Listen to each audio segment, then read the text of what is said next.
I am David Cade, the CEO of the American Health Law Association.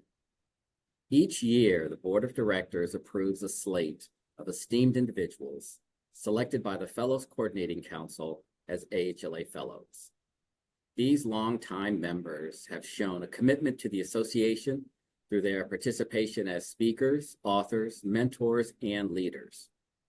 They are regarded as one of the top health law professionals in the legal community, and all have been actively practicing for 15 or more years. While the bios for these new fellows are posted on the AHLA's website, it is just a snapshot of their many, many accomplishments. I want to give you the chance to hear from them personally and directly and learn more about why they deserve the Fellows honor. The 2024 Fellows class includes 4 exceptional individuals. Today, I have the distinct honor to be speaking with Craig Holden. Congratulations. Craig, welcome. Thank you, David. Honored to be here. So let's start out with, why did you go to law school and why health law? Well, I have less than impressive answers to both of those questions. Why law school? I graduated from college with a psychology degree. Spent the year working various jobs and looking for work, and determined that I was not going to get very far with a degree in psychology. My roommate at the time was studying to take the LSAT and this was before you had courses, just had that big blue book you got to study for that, and it was laying around. So I read that. I took the practice tests. I took the test. Much to his annoyance, I scored better than him, and figured that was a message that I should go to law school. And so I went to law school. The why health law is also a sort of serendipitous story. Even when I was in law school, I graduated from law school in 1980, there really was no such animal as health law as a discrete practice area. I think we had one course in law school called Law and Medicine, which was basically about medical malpractice cases. Nothing about Medicare, Medicaid. I don't think the fraud and abuse laws have been enacted yet. There was not much going on. And I went to work with a small labor boutique firm in DC out of law school in 1980. In January of 1981, Ronald Reagan was inaugurated. And shortly after that, the firm's robust OSHA practice completely disappeared. And basically, unions stopped doing anything. And the firm was on a collision course with failing, because there was simply not a lot of work there to be done because of the changes that came in with the Reagan administration, and that was true throughout the legal community, particularly in DC. So I started scrambling around to find a job. Newly married, new baby, a little worried about that. And I had dinner with a law school classmate of mine, a woman named Abby Cummings, and told her of my plight. You probably know Abby. And Abby said, well, I have this job at this new organization called the Inspector General Division of the General Counsel of HHS. And we're looking for people with administrative litigation experience because we have this new civil money penalties law. Okay, I've been doing administrative litigation. I got an interview. I got hired knowing absolutely nothing about health law, to the point, this is a true story, I actually, on my first day, was reading those little Social Security Administration pamphlets that say, these are your Medicare Part A benefits, these are your Part B benefits. up until that point, I had no idea that there were in fact parts in Medicare, and that was my brilliant career plan to get into health law. I fell into it. The job met all my criteria, which was they agreed to pay me on a regular basis so that I could continue to have my wife and child going forward. And that's how I got into it. And, you know, at that point, that office, I think I might have been attorney number 10 in that office. That's now probably 60, 70 lawyers. But it was a very small office and really one of the greatest opportunities I could have had, because everyone was figuring out what health law was, and I got to dabble in a lot of different substantive areas, and I couldn't have asked for a better experience. One of the things that's very powerful, I think, as a takeaway in your story and in your journey is our journeys are not always clearly laid out before us. And you need to be ready. You need to be creative, all the things that you were. Prepared to take risk, you did. It all worked out. And I think that's just a wonderful message. And that, you know, not just the IG, but the health law community is better for it. And we at AHLA are obviously better for the journey that you took. So as you think back, though, on that sort of fork in the road, you weren't planning to go to law school as a lifelong endeavor. You found your way there. And as you think back about that, what do you wish you knew when you were a law student? You know, that's a good question. I mean, candidly, I'm kind of glad I didn't know a lot of things, because I think they would have sort of inhibited me from where I ultimately ended up. Certainly, I think the takeaway, and I want to go back to a point you made, and that is you need to prepare yourself as best you can. And there are things I didn't know in law school that would have helped me. I didn't know a lot about it. I heard about law review, and they said, well, it's a great deal of work. I said, well, will they pay me? And they said, no. And I said, well, actually, I need a job because I need money. And had I known that the value of that down the road, I might have done that differently. No guarantee I would have made it in any event, but it's just a matter of being prepared for opportunities that might show up and being flexible enough to grab them when they present themselves. In fact, that kind of dovetails into a very good message about, you know, if you could give your younger self a piece of advice, would it have been that? I think it would be exactly that. You never know what's coming up, and I'll give you another example that is somewhat serendipitous. I started in private practice in 87, and then in, I believe it's 91, the Stark Law passes. Now, at that point, it was just for clinical labs, and it wasn't until 95 that Stark 2 passed. But here's this brand new law that I knew as much about as anybody else, because nobody knew anything about it. And here's this opportunity. Well, make yourself the expert in this brand new thing that nobody else knows, which is a lot easier to do than trying to make yourself an expert in the antitrust laws that have been around since the early 1900s, because you got a blank slate. And I jumped on that. I will tell you, there were people in my firm who were like, I don't want to learn that. That's not what I do. And that opportunity passed.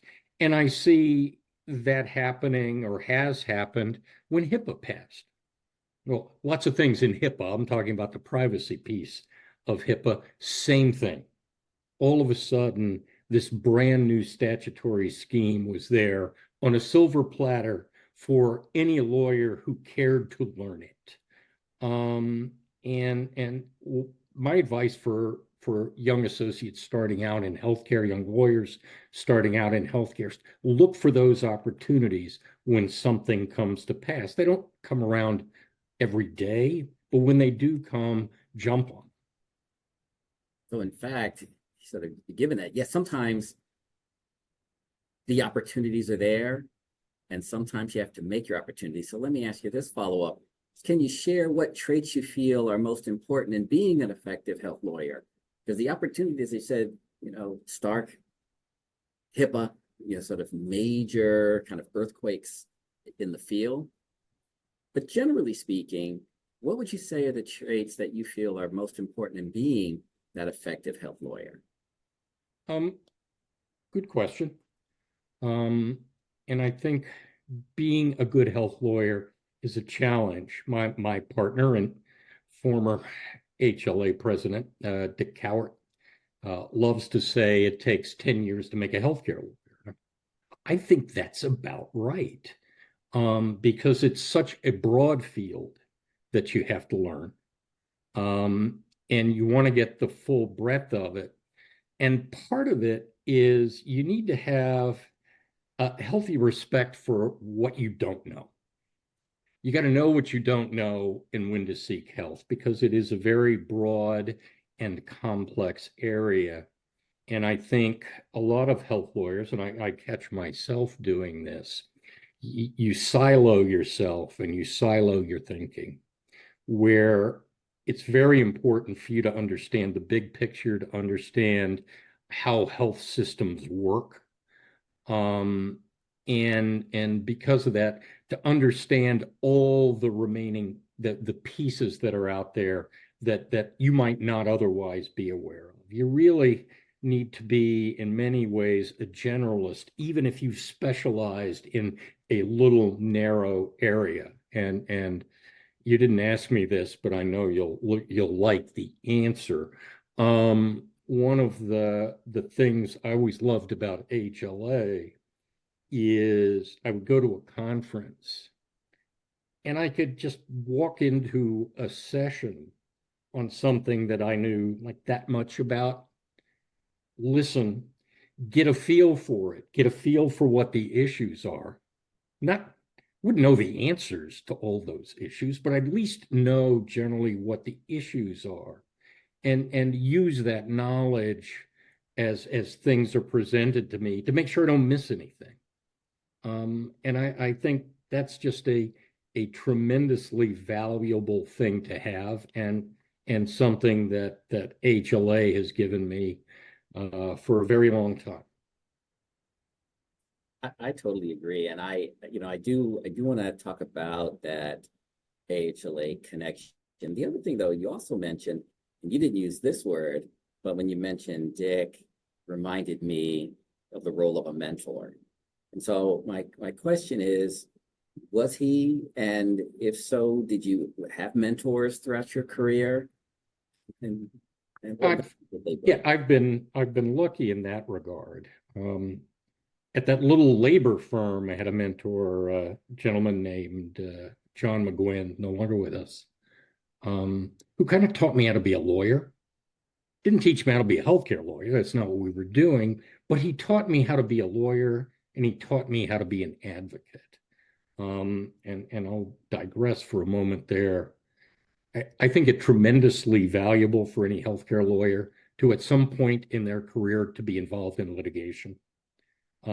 Because that's where you understand what happens when the wheels fall off, and how you can, gives you the insight you need regarding how you can help structure something up front so you don't end up in that box.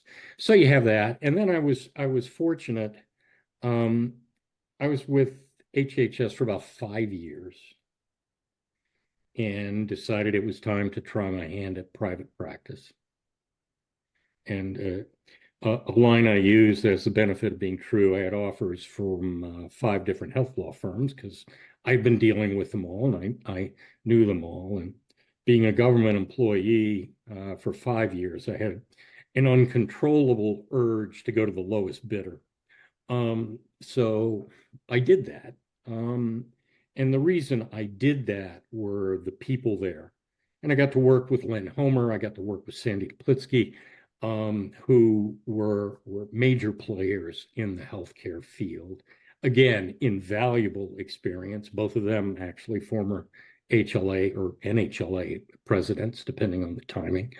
And just having the ability to interact with people with that level of knowledge and experience was tremendously helpful. And somewhere along that way, you joined AHLA. I did. I joined that at the same time I joined Ober, because Len and Sandy said, "You will join AHLA." And I said, "Will you pay for it?" And they said, "Yes." So that was perfect. And I started doing a lot. I think I first spoke for, I'm trying to remember, HLA in 86 or 87. And that was tremendous. I mean, it was a wonderful opportunity to be able to get up and speak. And I had the former government attorney credential, which was a valuable thing and a valuable insight to bring. Parenthetically, I think it's a good thing for all health lawyers to have some government experience at some point in their life. I really do, to see both sides of how things work. But that's when I started getting involved, was in 87, as we discussed, right as Ann joined. So in fact, you've talked about good experience being a litigator, government experience. If a new AHLA member asked you how to get involved in the association, let alone how to advance their career, what would you tell them? Well, there are a lot of things. Now, obviously, things have changed a great deal. It's a much larger organization now than it was in 1987. And you have more formal processes, the calls for leaders and all that. But there are any number of volunteer opportunities that can be a gateway into more and more involvement in the association.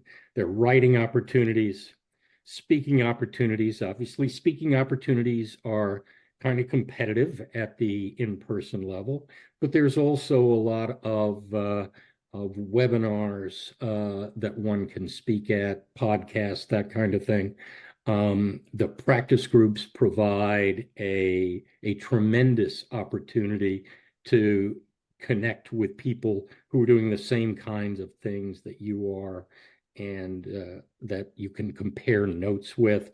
I think all of those are great. And there are little opportunities that pop up from time to time. One that I have very selfishly taken advantage of are the topic teams for the year in review. We have some just phenomenal volunteers who pull together and digest that massive amount of information of what has happened, with the sole purpose of making me look good, which can be a challenge, but bless them for doing it. It's highlighting there's a lot of ways to get involved, and the key thing that I take away here is raise your hand, find a way, connect up with someone. So let me ask more personally about Craig's journey. What has been the accomplishment you are most proud of, and why? Well, I can give you two. One in my practice, one in HLA. You get to pick. Or if we have time, both, whatever your preference is. I'll take both. You'll take both. Well, I'll do the non-HLA first. I was honored by being elected as chairman of Ober Kaler back in 2015. And the accomplishment that I am most proud of was the process by which we strategically decided that merger was the way to go. We interviewed any number of potential merger candidates, ultimately got that down to two, and went through that process. we have had a one person, one vote partnership. So there was some pretty extensive work getting all the cats herded, as law firm management is often likened to. And we moved forward with a merger that I negotiated with just some wonderful people at Baker Donelson, together with folks on my team. We got unanimous approval for that, and have moved forward in a way that really has met our strategic goals and then some that we looked at going in. So I take some pride in that. My HLA accomplishment remains, as we discussed before we went on camera, we made it through COVID together. That was my year as president. You and I had a lot of challenges that year. We had an annual meeting fall apart, 6 weeks, 2 months before it was to happen. We're able to pivot to a virtual one, and went through some very trying times. Yes, Craig. Yeah, they were. And yet we survived. We came out on the other side, and in an uncharted way. It kind of goes back to the beginning. You weren't planning to go to law school, but yet these opportunities came, you pivoted, we ended up doing a whole lot of pivoting. Yeah, there was a lot of pivoting. A lot of pivoting.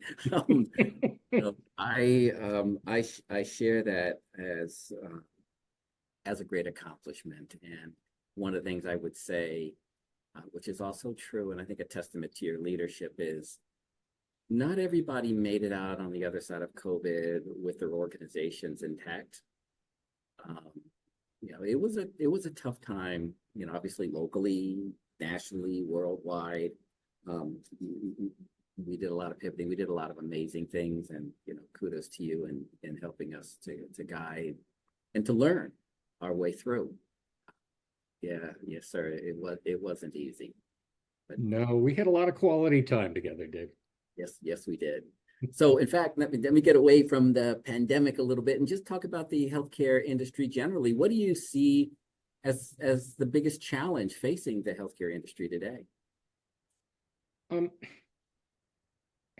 will tell you, I'm concerned about it. I worry about the economic model collapsing as you look at what's around. I mean, we're looking at what's happening with drug pricing.